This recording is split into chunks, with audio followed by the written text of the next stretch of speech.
ಸ್ವಲ್ಪ ಸಮಾಧಾನವಾಗಿ ಹೇಳು. ಹೆಂಗ್ ಸಮಾಧಾನವಾಗಿ ಹೇಳಿ ಈ ಕತೆ ನಾನು ಹಿಂಗೆ ಹೇಳ್ಬೇಕು ಅಂತ. ಇಲ್ಲ ಇಲ್ಲ ಚೆನ್ನಾಗಿದೆ, ಹಂಗೆ ಹೇಳಿ ನೀವು ಅಂತ ಶಿವ ಅಣ್ಣ ಅವರು.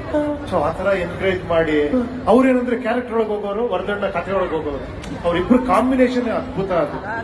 ಸೊ ವರದಣ್ಣ ತುಂಬಾ ನೆನ್ಸ್ಕೊಬೇಕು ಆ ಸ್ಕ್ರಿಪ್ಟ್ ಮಾಡ್ಬೇಕಾದ್ರೆ. ಆತರ ಅವ್ರು ಕ್ಲೀನ್ ಆಗಿ ಗೊತ್ತಾಗೋದು ಇದು ಸರಿ ಇದು ಸರಿ ಇಲ್ಲ ತಪ್ಪು ಅಂತ. ಆತರ ಗ್ರೇಟ್ ಕಾಂಬಿನೇಷನ್ ಅವರು. ಸರ್, ಇಷ್ಟೊತ್ತು ಓಂ ಚಿತ್ರದ ನೆನಪುಗಳನ್ನ ನಮ್ ಜೊತೆ ಹಂಚ್ಕೊಂಡ್ರಿ.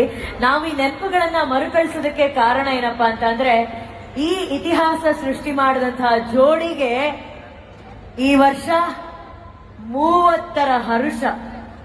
30 ವರ್ಷ ತುಂಬಿದೆ ಓಂ ಸಿನಿಮಾ ರಿಲೀಸ್ ಆಗಿ.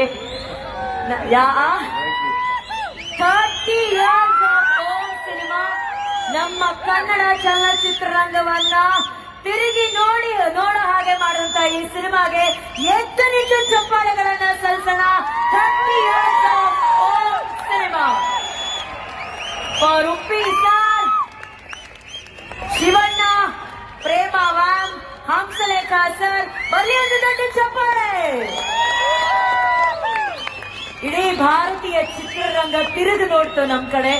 ಎಂತ ಸಿನಿಮಾ ಗುರು ಇದು ಅಂತ ಹೇಳಿ, ಅಂತ ಸಿನಿಮಾನ ನಮ್ಗೆ ಕೊಟ್ಟಂತ Uppi sir. Sir, world cinema ಹಿಸ್ಟ್ರಿಯಲ್ಲೇ ಇದೊಂದು ಕಲ್ಟ್ ಸಿನಿಮಾ ಅಂತ ಹೇಳಿದ್ರೆ ತಪ್ಪಾಗಲ್ಲ.